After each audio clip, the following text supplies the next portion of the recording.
Вітаю. В такому разі я б вам радив би у ТЦК та СП витребовувати письмову інформацію щодо належного вам відправлення повістки за зареєстрованим місцем проживання, а також витребовувати інформацію щодо надання вам доказів про вручення вам такої повістки належним чином.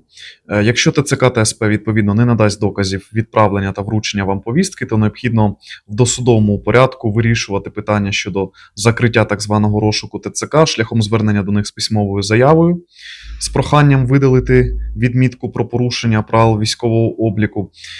Якщо не допоможе, звертатись до суду з відповідною позовною заявою. Крім того, зверніть, будь ласка, увагу на строки, коли були виявлені вказане порушення правил військового обліку, можливо, вже і пройшли строки притягнення вас до адміністративної відповідальності, на що ви також можете посилатись в своїх заявах, скаргах та позовній заяві. А якщо потрібна правнича вам допомога, звертайтесь.